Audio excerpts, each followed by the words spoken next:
Hello, everybody. Chaplain Allen Tanner here, and I normally do not let the events that take place in this nation or around the world cause me to lose focus on what really matters in life. However, what's on my mind and my heart today, as well as on the minds and hearts of many others today, is the shooting of Charlie Kirk that happened in Utah just a few days ago. And I find myself, after much prayer, feeling led to speak out. You know, we can slice it any way we want to, but what a horrific thing to see. I wasn't even going to watch the video, but it's all over the news, it's all over social media, it's all over YouTube, it's everywhere. And I do challenge anybody to take a look at that and tell me that you didn't cringe. I'm not going to get into any politics or any of that today. That is not what I'm trying to do today. I'm just trying to be honest with all of you listening out there to let you know that preaching God's word is not the only thing that's on my mind. That I am in the same boat with you in this ocean called life, fighting the same waves and the same storms that arise in our lives and the world. There is real life stuff going on in this world. And we saw a right-wing conservative host, because that's what he was, and that is what they labeled Charlie Kirk. And we saw this man speaking in Utah at Utah Valley University. And we saw him struck by a bullet in his neck. We saw blood gushing out immediately. And it didn't take long before he was pronounced dead. At the age of 31, courtesy of an assassin's bullet. A bullet from a rifle that was lodged against him from 20 yards away. You know, the part that really resonates with me, outside of the obvious, is that he had two children younger than 5 years of age, and both of them were in attendance. And they saw their father get gunned down. He had a wife, their mother, who was in attendance, who saw her husband get gunned down. Listen to me now. In the world that we are living in today, I don't care who you are, whether you're black, you're white, you're Hispanic, you're Asian, you're Native American, you're Jewish, you're Catholic, you're Christian, you're Islamic, you're Buddhist, you're Hindu. I don't care.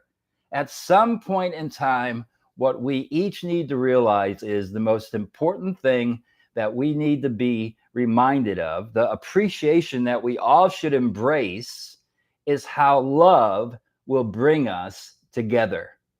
No matter your color or your creed, no matter your ethnicity, no matter your upbringing, your background, and so on and so on. Whoever, whatever, we are all God's children. And that universally, when we see something like this transpire, we have to collectively come together and understand that the world that we are witnessing and the world that in which we live is pretty darn messed up.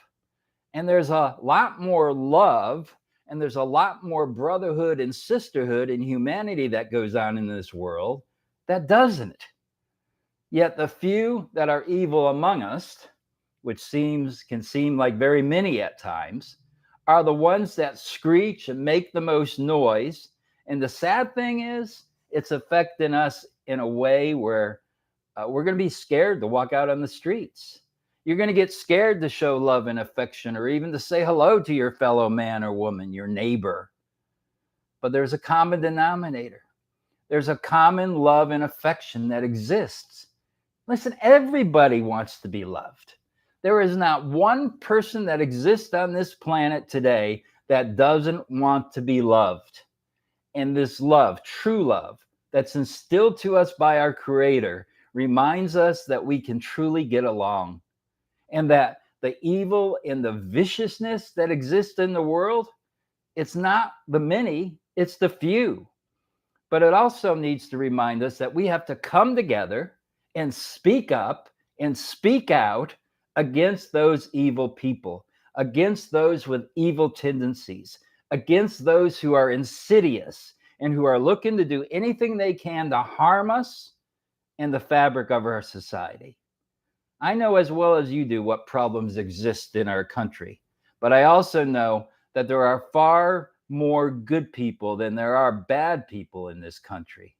Regardless of who you are or what your ethnic background is, black, white, Hispanic, and beyond, we all bleed red. I pass people every day in the hallways and byways of life that smile and say, "Hi, Chaplain Allen." And they don't look anything like me. And I don't care because they're showing me love and I'm showing them love right back to them. At some point in time, we have to recognize, and we just can't speak about it. We just can't give lip service to such a vile act that takes place. And we are going to, give lip service to the tragedy of the moment. And then within 24 hours, we move on with our lives like nothing ever happened. Something did happen. I don't care about his political beliefs or what they were. I don't care about what he felt was right or wrong. I care about the fact that a man was gunned down in front of his two children who were less than 5 years of age, that he is dead at age 31, that his wife is a widow, and that his children are fatherless. Because his ideas and his beliefs differed from somebody else's, apparently. And then I'm going online and I'm seeing people celebrating it. Celebrating it. Shame. Shame on you.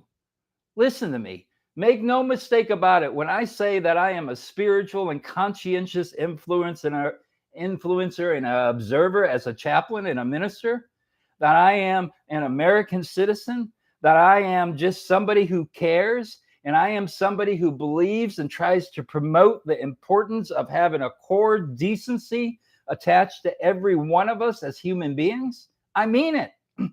I mean it. And as a minister, teacher, and influencer, I will do all in my power to preach, teach, and proclaim it until I take my final breath on this earth. This man was shot and killed from 200 yards away in front of his wife and children and thousands of onlookers who had come to see him. Mr. Charlie Kirk, who had been going from campus to campus, simply debating his ideas against those who might differ from him. That's all. That's it. And his life was taken. He's gone at 31, just because he expressed thoughts that differed from somebody else. And some might blame it and say, "Oh my God, he's friends with the president, and they may not be a Donald Trump supporter." Are you serious? I'm saying forget all that. He is a human being living in the United States of America. This is America. We are not supposed to condone stuff like this. We are not supposed to say it's okay. I don't give a flying flip who you are, black, white, or in between. You are a human being. That's your fellow man. That's your fellow woman out there. That's your fellow brother, your fellow sister out there. And you have no business thinking like that. And you certainly don't have any business doing something as hideous as this shooter did, who, by the way, they have captured. I pray that this individual will be prosecuted and that they will do whatever they need to do with him, whatever that may be. And we'll go on with our lives because that's the way things go. But all of this does not mean that you strip yourselves of your own humanity and you negate recalling who you are and what you stand for, what's most important. And that is caring enough about your fellow man and your fellow woman never to inflict violence upon anybody, never to do something like this. So listen, whether you're conservative or liberal, whatever your religious beliefs that you may or may not have, whatever the color of your skin or your ethnic background, whatever your lifestyle you may have chosen, I don't care about all that. Because we need to be looking beyond all that and looking for the good in each other. Sometimes we have to dig through a bunch of garbage to find it, but it's there in every one of us. You know, I'm blessed to have friends and acquaintances that believe differently than me. We are all different from each other, thank God. And we all need to realize that's okay and realize that we can learn from one another and love one another. At some point in time, we have to remember that and remember to remind one another that there is far more love in this world than hate. and not allow evil and hate to dominate us and to strip us of what truly makes us the greatest nation in the world. It's the mosaic that we live under, a willingness to embrace any and all and find a way to agree with being disagreeable, not even because we may want to all the time, but because we know what is best for society to be civilized and positioned to prosper as our Creator intended us to. Someone forgot that the other day in Murder in Charlie Kirk. Others forgot it by parading online and celebrating an evil, vile occurrence. Most of us are better than that. Let's show that and begin loving and respecting one another. Have a blessed day.